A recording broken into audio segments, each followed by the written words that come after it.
سلامتی ہے اور عرفان رمضان میں خیر مقدم ہے آپ کا خواتین و حضرات. یہ دور ایسا ہے کہ سب سے زیادہ اگر کسی چیز کی طلب اور تلاش ہے تو وہ ہے امن، اور امن ہی کو قائم کرنے کے لیے اس ملک کا قیام کیا گیا. اس میں ایک بھرپور منور بات یہ رکھی گئی کہ اس کو ریاست مدینہ سے جوڑا گیا. یہ اسلام کی ریاست، یہ مدینہ پاک کی ریاست ہونی تھی، ہو کے رہے گی. اس کو ایک فلاحی ریاست بھی بننا ہے. میں ساتھ ساتھ آپ کو یہ بھی بتانا چاہتا ہوں کہ یہی امن اگر ہم اپنے ہاتھوں سے خراب کریں گے، پارا پارا کریں گے، تو پھر ذمہ داری بھی ہماری اور سزا بھی ہمیں ملے گی. آج پنجاب اسمبلی میں جو چل رہا ہے وہ کسی بھی طور سے ایسا نہیں ہے کہ اس کی تعظیم کی جائے، تقلید کی جائے، تعریف کی جائے، بلکہ یہ قابل مذمت ہے. صورتحال غمگیر ہے اور انتہائی افسوسناک ہے. ہم تو یہ کہتے ہیں کہ نوجوان یہ بچے دیکھتے ہیں پارلیمنٹ کی جانب، اسمبلیوں کی جانب، اگر ان کو یہ دکھایا جائے گا تو اس سے بہتر ہے کہ ان کو کارٹون نیٹ ورک ہی دکھایا جائے. میں ہمیشہ کارٹونز کی مذمت کرتا ہوں، لیکن اگر یہ دکھانا ہے تو پھر اس سے بگڑ ہی جانا ہے. میں آج پروگرام میں خوش آمدید کرنا چاہتا ہوں علماء کرام کو، جن کی موجودگی کے سبب یہاں کا ماحول انتہائی حسین، پرکشش اور منور رہتا ہے، اور جن سے علم کی حدت مجھے ملتی رہتی ہے اور میں آپ تک ٹرانسفارم کرتا رہتا ہوں ٹرانسمیشن کے ذریعے. میں خوش آمدید کرنا چاہتا ہوں بہت ہی پیارے شفیق مہربان، چہرے پہ ایک خوبصورت سی مسکراہٹ رکھتے ہیں، دلکش انداز گفتگو رکھتے ہیں، مفتی ارشاد سعیدی صاحب. السلام علیکم ورحمۃ اللہ. وعلیکم السلام ورحمۃ اللہ وبرکاتہ. کیسے مزاج؟ الحمدللہ.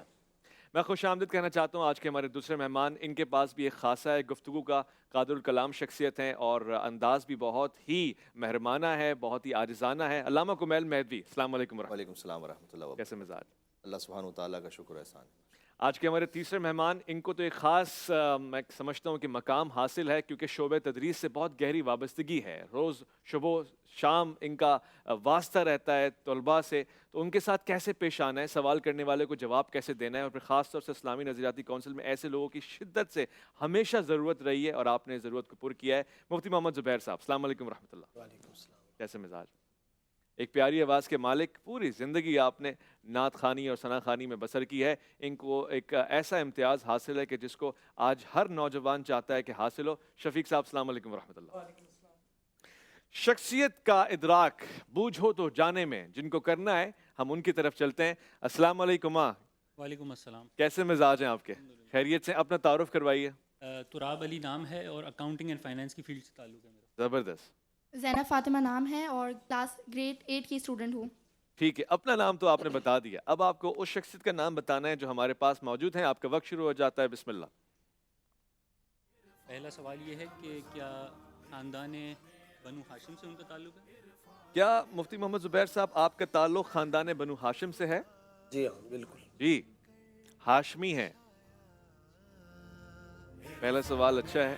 کیا وہ مرد ہے؟ مفتی صاحب، کیا وہ مرد ہیں؟ جی جی مرد ہیں.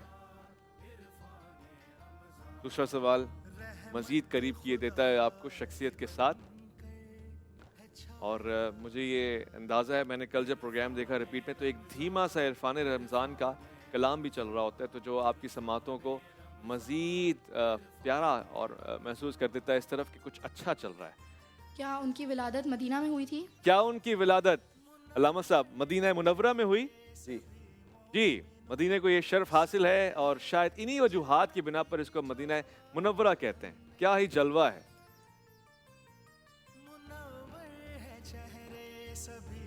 تقریباً پہنچ گئے ہمارے خیال میں 3 سوال سے پہنچ گئے. آپ کچھ ایسا کریں کہ دور ہو جائیں، کچھ تو ایسا کریں آج. کیونکہ جو مناسبت ہے نا، ہاں، اس کی مناسبت سے انہوں نے پہلے سوچ رکھا ہوگا کہ آپ نے وہی پوچھا ہے. وہ اور ویسے ہم نے کرنا نہیں. آپ نے جس رنگ کا لباس پہنا ہوا ہے وہ بھی ان کو ایک تائید مل گئی ہوگی. لیکن ہم نے پھر بھی نہیں جانے دینا ان کو. اچھا ہاں، انصاری بھی بہت سارے صحابی ہیں نا، غور کیجئے گا. ساری صحابی ہیں لیکن مدینہ میں ولادت ہوئی ہے. ہاں، تو انصاری کہاں سے ہوئے پھر؟ ٹھیک ہے. اچھا کیا ان کے بارے میں رسول خدا نے کہیں یہ تو کہ یہ جنت مائک شریف کہ یہ جنت کے جوانوں کے سردار ہیں؟ اب آپ کر دیجئے، کچھ ہو سکتا ہے. ٹریک کیجئے ادھر ادھر کہیں. مفتی صاحب کچھ ہو سکتا ہے اگر ان کو تھوڑا سا بہکایا جائے، کچھ ہو سکتا ہے. ظاہر ہے کہ حضرت سیدنا امام حسین رضی اللہ تعالیٰ عنہ کے لیے جنت کی جوانی فرمائیے آپ صلی اللہ علیہ وسلم نے. حقیقت آپ کے جواب میں ہاں کہا ہم نے. غور کیجئے مفتی صاحب کے ہینڈ کے اوپر. ان کی وفات جو ہے وہ شہادت ان کی ہوئی ہے. یہ تو سوال سمجھ میں نہیں آیا مجھے. مطلب ان کی جو وفات ہوئی تھی تو وہ شہادت کے ذریعے, آپ کوئی واقعہ کوئی ایسی چیز سے پوچھ سکتے ہیں؟ مطلب زہر دے کر ان کو شہید کیا گیا. اب میرے خیال ہے کافی کلیئر ہو گئے. مفتی صاحب اس پہ کیا کہیں؟ اصل بات یہ ہے کہ آپ سب چیزوں پہ تقریباً پہنچ ہی گئے ہوں گے. ہر صحابی رسول یا ہر اہل بیت کی عظیم اور جلیل القدر شخصیت کی کوئی ایک ایسی صفت ہوتی ہے جو بہت زیادہ نمایاں ہوتی ہے. یہ ایک ایسی ہستی ہیں جرات، شجاعت، سخاوت، عفت، پاک دامنی، ان کی سب صفات اعلیٰ اعلیٰ اعلیٰ. ان میں سے ایک صفت جو سب سے نمایاں ہے وہ صلح، واو. امن، آشتی. جس کا ہم نے ابھی ذکر کیا. جی جی جی یہ ان کی ٹاپ آف دا لسٹ صفات میں سے ہے. بھائی خوبصورت. تو مزید کچھ رہ گیا ہے؟ باقی انعام تک آپ آلموسٹ پہنچ چکے ہیں. یہ دیکھیے جناب، یعقوب شہباز بلڈرز کی جانب سے یہ تحفہ، یہ بھی کسی خاص رنگ کا حامل ہے اور شاید آپ کو اشارہ دے رہا ہے. کیا وہ امام حسن علیہ السلام ہے؟ یہ تو آپ نے سوال ہی پوچھ لیا اور آپ کو یہی وہ پوچھنا تھا. امام حسن علیہ السلام. جی ہاں بالکل بجا فرمایا. وہ جناب حضرت سیدنا امام حسن، آپ پہ ہمارا سلام ہو. آپ آل رسول ہیں اور آپ صلح پسند لوگوں کے امام ہیں، متقیوں کے امام ہیں. اور بہت ساری باتیں میں سننا چاہتا ہوں مفتی محمد زبیر صاحب سے حضرت کے حوالے سے. اسی دورانی میں ان کو تحائف یہاں پہنچاؤں گا. آپ میرے پاس آئیے اور یہ تحفے قبول کیجئے. یہ دیکھیے جناب، یہ بن احسان گرین بلڈرز کی جانب سے، گرین سٹی کی جانب سے یہ تحفہ آپ کے لیے ہے. اور یہ بھی تحفے آپ کے لیے آپ نے تقسیم کرنا ہے ذرا برابری کے ساتھ. شکریہ، جزاک اللہ. مفتی محمد زبیر. آج تک 1400 سال سے زیادہ کا عرصہ گزر چکا، کوئی خطیب جمعہ ایسا نہیں ہے کہ جب وہ اپنے جمعے کا خطبہ پڑھتا ہو اور اس میں الحسن والحسین سیدہ شباب اہل الجنہ نہ فرماتا ہو. اور کہنا چاہیے ایک طرح سے ہمارا عربی کا جمعے کا خطبہ ہی کامل نہیں ہوتا جب تک ان ہستیوں کا نام نہ لیا جائے. پھر خاص طور پر حضرت امام حسین رضی اللہ تعالیٰ عنہ کا جیسے ہی تذکرہ آتا ہے تو آپ کے سامنے کیا تصور آتا ہے؟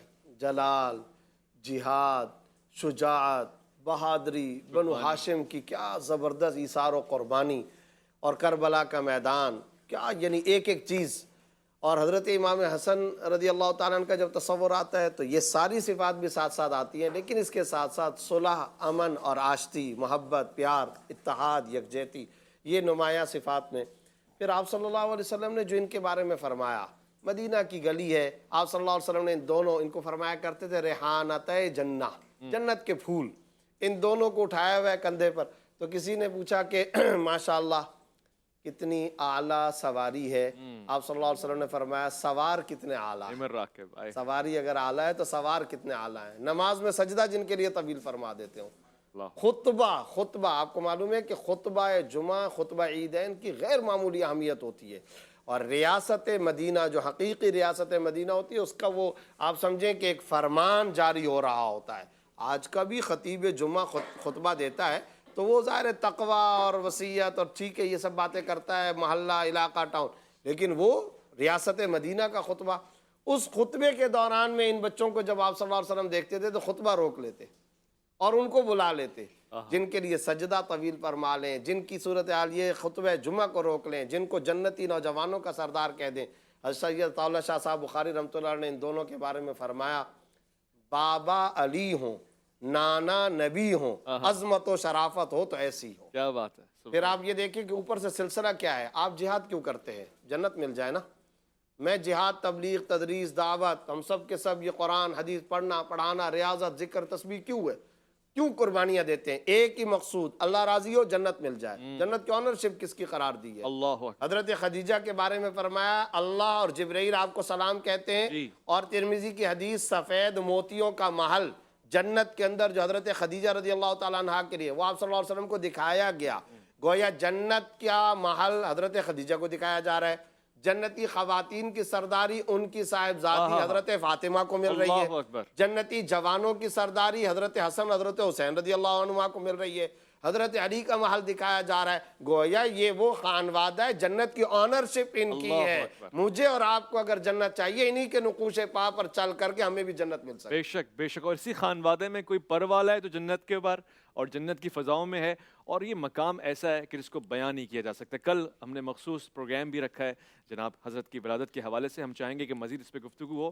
میں آج جہاں پہ امن کی بات کر رہا ہوں، جہاں پہ امن پسند امام کی بات کر رہا ہوں، جہاں صلح پسند امام کی بات کر رہا ہوں، وہاں میں زمانے کو بیدار بھی کرنا چاہتا ہوں کہ ہم امن و عافیت کے پاسدار ہیں اور اسی کی تبلیغ کرتے ہیں، مگر ہمارے امن کو خراب کرنے کے لیے ایک ظلم، زیادتی اور انتہائی بربریت کے اوپر مبنی ایک انداز اپنایا گیا جو ہمیشہ ڈچ پارلیمنٹ میں ہوتا ہے، جس کو ایک شخص بارہا دہراتا ہے. کبھی وہ گستاخی کرتا ہے کلام کے حوالے سے، قرآن کے حوالے سے، کبھی وہ گستاخی کرتا ہے اس شخصیت کے حوالے سے جو فخر موجودات ہے، مقصود کائنات ہے، جو رحمت للعالمین ہے. یہ زحمت اور یہ تکلیف اور یہ ایذا پہنچانے والا شخص گریٹ وائلڈرز جس نے ٹویٹ کیا، اس سیاسی تنازع سے قطع نظر ہمیں نہیں معلوم کس سیاسی شخصیت کے حوالے سے وہ کہنا چاہ رہا ہے. ہم اس سے ہٹ کے بات کرتے ہیں. یہاں ہمارا کوئی سیاسی ایجنڈا نہیں ہے، مگر ہمارا ایک اسلامی اور ایک انسانی ایجنڈا ہے. ہمیں انتہائی شرم سے کہنا پڑ رہا ہے کہ اس شخص نے ٹویٹ کیا جس میں گستاخی کی اور یہ بارہا کرتا رہا ہے. اور اب ہم اس موضوع کو زیر بحث لا کے صرف ایک نتیجہ لینا چاہتے ہیں کہ ہم ہمیشہ گفتگو تک ہی محدود رکھیں گے ان ساری باتوں کو. کیا حکومت اور ریاست مدینہ کے علمبردار اور امیر کچھ کر پائیں گے؟ کیا آرگنائزیشنز اسلامی تنظیمات کچھ کر سکیں گی کہ اسلامی ممالک خاموش بیٹھ کے تماشائی بنے رہیں گے، یا ہم اس طرح کے ٹویٹس دیکھتے رہیں گے؟ ہماری یوٹیوب پہ اگر کوئی پیغام، کوئی بیان آتا ہے، نشر ہوتا ہے کسی عالم دین کا، تو آپ اس سے خطرہ اور آپ اس سے تحفظات محسوس کرتے ہیں، ڈیلیٹ کر دیتے ہیں. مگر ایسے ٹویٹس کب تک رہیں گی؟ ایسے یوٹیوب کے پیغامات کب تک رہیں گے؟ یہ ایک سوال ہے. میں علامہ کمیل مہدوی سے آغاز کرنا چاہتا ہوں. علامہ صاحب، یہ جو میں نے آپ کے سامنے ذکر کیا، اس شخص نے بارہا گستاخی کی ہے، ان گستاخوں کی سزا کیا ہے؟ کس طرح ان سے نبرد آزماؤں؟ بسم اللہ الرحمن الرحیم. آپ کے سوال میں اضافہ کر دوں گا. مسجد اقصیٰ میں جو کچھ ہو رہا ہے، اسرائیلی بربریت جو ہو رہی ہے، اور وہ ہر رمضان میں اب ایک طریقہ کار بن گیا، ایک نارم بن گیا کہ وہاں پر مسلمانوں کا اجتماع ہوتا ہے، وہاں پر نمازیوں کا، عبادت گزاروں کا اجتماع ہوتا ہے، اور وہاں اسرائیل مظالم شروع ہو جاتے ہیں، اور یہاں تک کہ جیسے جیسے رمضان گزرتا جاتا ہے اس میں اضافہ ہوتا چلا جاتا ہے. اس سے بھی دل خون کے آنسو رو رہا ہے. اور اگر آپ اس کی فوٹیجز دیکھیں تو کیا کوئی آ کے کہے گا اب کہ نہتے شہریوں پر، انسانوں پر حملہ ہو رہا ہے؟ تو جیسے رشیا پر پابندی لگائی گئی تھی، تو ویسے اسرائیل پر بھی کوئی پابندی لگائی جائے، کوئی اکنامک بائیکاٹ ہو، کوئی سوشل بائیکاٹ ہو. لیکن چونکہ جن پر ظلم ہو رہا ہے دے آر ناٹ وائٹ انف، وہ اتنے زیادہ وائٹ اور سفید نہیں ہے کہ ان کی وجہ سے ظلم کرنے والے پر پابندی لگائی جائے. وہ یوکرینینز ہو سکتے ہیں، کہیں پہ بھی ظلم ہو، ہم تو اس کی مذمت کرتے ہیں، لیکن آپ انصاف تو ایک رکھیں، آپ اپنا معیار تو ایک رکھیں، اپنی قدریں تو ایک رکھیں. اور ساتھ میں یہ سلسلہ دیکھیں، وہ تو جو گستاخی کرنے والا ہے وہ تو ملعون ہے، مردود ہے، اس پہ تو جتنی آپ نے بات کر لی جائے وہ اپنے مقام پر ہے، سب جانتے ہیں اس کو. ساتھ میں ہماری حکومتیں، ریاستیں، یہاں اس بات کو جو ڈسکس کیا جا رہا ہے، سوال یہ ہے کہ عرب ورلڈ کیا کر رہا ہے؟ کیا ہمارے اور عرب ورلڈ کے اور دیگر اسلامی ممالک کے تعلقات نہیں ہیں؟ یورپ سے تعلقات تو ہیں. تو بات کر لینے کی حد تک آپ کتنی بھی بات کر لیجئے، لیکن جب تک آپ کوئی عملی اقدام پر نہیں آتے، جب تک آپ معاشی بائیکاٹ پہ نہیں آتے، مثال کے طور پر، جب تک آپ کوئی سخت ایکشن نہیں لیتے، جب تک آپ سفیر کو بلا کے کوئی بات نہیں کہتے، جب تک آپ سفیر کو بے دخل نہیں کرتے، وغیرہ وغیرہ وغیرہ، اس میں جو کچھ بھی ہو سکتا ہے، کئی ساری مثالیں آ سکتی ہیں. مذمت کے انداز اپنائے جائیں. جی جب تک کوئی آپ پریکٹیکل اسٹیپ نہیں اٹھاتے تو ایک لقلقہ لسانی کی حد تک تو ہو سکتا ہے، عملی طور پر اس کا کوئی فائدہ نہیں ہوگا. اس لیے کہ آپ اس سے 1000 گنا بھی زیادہ چیخ لیجئے، انہوں نے وہ کام کرنا ہے جب تک کہ کوئی سبق نہ سکھائے گا. دوسرا یہ کہ اس میں بعض اوقات ہمارا بھی جو طریقہ کار ہے اس کے ری ایکشن میں، اس سے وہ سوء استفادہ کرتے ہیں. مثال کے طور پر جب کبھی جلسے جلوس ہوتے ہیں، اس میں جو توڑ پھوڑ ہوتی ہے، اس میں جو آگ لگائی جاتی ہے، اس میں اس ڈچ ملعون نے وہ کام کیا ہے، لیکن آپ کسی گاڑی چلا رہے ہیں، اس کا تو نام محمد علی حسین، کوئی ایسے ہی نام ہے نا اس کا، جو یہاں کا رہائشی ہے، جو یہاں کا شہری ہے، اور اس کے ساتھ آپ زیادتی کر رہے ہوتے ہیں. اس چیز کا فائدہ اٹھا کر تو ہمیں احتجاج کا بھی جو طریقہ کار ہے اس پہ بھی ذرا غور کرنا چاہیے کہ وہ بھی شرعی حدود میں ہو، اسلامی حدود میں ہو. ہم احتجاج میں بھی شرعی و اسلامی حدود سے باہر نہیں جا سکتے ہیں. اور علامہ صاحب، اگر اس کا نام محمد علی حسین نہ ہو، تھامس کلٹن فلٹن بھی ہو، شہری ہے، کچھ بھی انسان ہے. جی تو ہم نے مثال دی کیونکہ ہم پاکستان کی بات کر رہے ہیں، لیکن یہ کہ کوئی بھی انسان ہے تو اس کی جان، مال، عزت اور آبرو محترم ہے. اور اگر ہم نے اپنے ری ایکشن میں ان باتوں کا خیال نہ رکھا تو ہم ایک صحیح بات پر بھی جو سٹینڈ لے رہے ہوتے ہیں اس کا اثر باقی نہیں رہتا، اس کا اثر زائل ہو جاتا ہے. اس لیے کہ پھر آپ دیکھیں گے کہ CNN، BBC، فاکس نیوز وغیرہ پر یہی جو فوٹیجز ہیں یہ بار بار ریپیٹڈلی چل رہے ہوتے ہیں کہ ہم اپنے ہی لوگ ڈنڈا بردار جو ہے وہ پولیس کو مار رہے ہیں، پولیس انہیں مار رہی ہے، کہہ رہے ہیں دیکھو یہ احتجاج کر رہے ہیں اپنے نبی کے نام پر، یہ احتجاج کر رہے ہیں. دوسرا یہ کہ ہمیں اس پر انٹلیکچولی بھی کام کرنے کی ضرورت ہے. یونیورسٹیز کی میں